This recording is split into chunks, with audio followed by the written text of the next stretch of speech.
8 માસ શહેરને સૈકા જૂની પ્રાથમિક શાળા નંબર 5ને બંધ કરાતા તાજેતરમાં પૂર્વવત કરાતા શાળાનું પરિણામ જાહેર કરતા મોટાભાગના વિદ્યાર્થીઓ અસફળ નીવડ્યા। શું આ રીતે ભણશે ગુજરાત પર વ્યક્ત થયા અંગુલી નિર્દેશ। આણંદના જૂના બસ મથક પાછળ આવેલી સૈકા જૂની પ્રાથમિક શાળા નંબર 5ને 8 માસ પૂર્વે નવીનીકરણ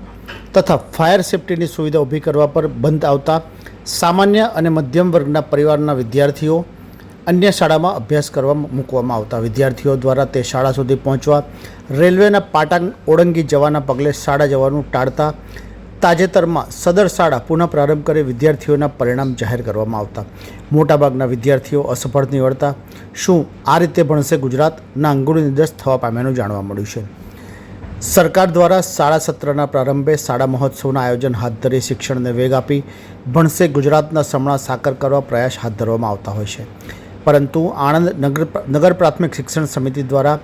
8 માસ પૂર્વે શહેરના જૂના બસ મથક પાછળ આવેલી સૈકા જૂની પ્રાથમિક શાળા નંબર 5ને નવીનીકરણ તથા ફાયર સેફ્ટી સુવિધા ઉપલબ્ધ કરવા બંધ કરવામાં આવી હતી, જેના કારણે શાળાના 300 જેટલા વિદ્યાર્થીઓને અન્ય શાળામાં અભ્યાસ માટે મોકલવામાં આવ્યા હતા,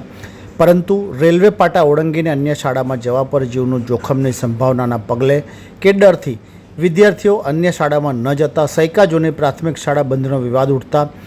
તાજેતરમાં સદર શાળાને પુનઃ પ્રારંભ કરવામાં આવી। શાળા દ્વારા પરિણામ જાહેર કરવામાં આવતા મોટાભાગના વિદ્યાર્થીઓની હાજરી સંખ્યા જૂજ રહેતા પરીક્ષામાં નિષ્ફળ નીવડતા શું આ રીતે ભણશે ગુજરાતના અંગુલી નિર્દેશ થવા પામ્યાનું જાણવા મળ્યું છે। અત્રે ઉલ્લેખનીય છે કે તાજેતરમાં સદર શાળા પુનઃ પ્રારંભ તો થઈ અને ફાયર સેફ્ટી સુવિધા પણ ઉપલબ્ધ કરાવવામાં આવી, છતાં નીચે ધમધમતી રેસ્ટોરન્ટના પગલે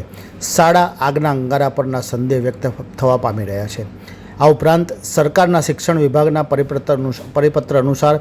શાળા પાસે રમત મેદાન હોવો જરૂરી, તો સદર શાળા નજીકની ખુલ્લી જગ્યા પર થયેલા દબાણ હટાવી રમત મેદાન ઊભું કરાશે ના સવાલ પણ ઉઠવા પામ્યાનું જાણવા મળ્યું છે।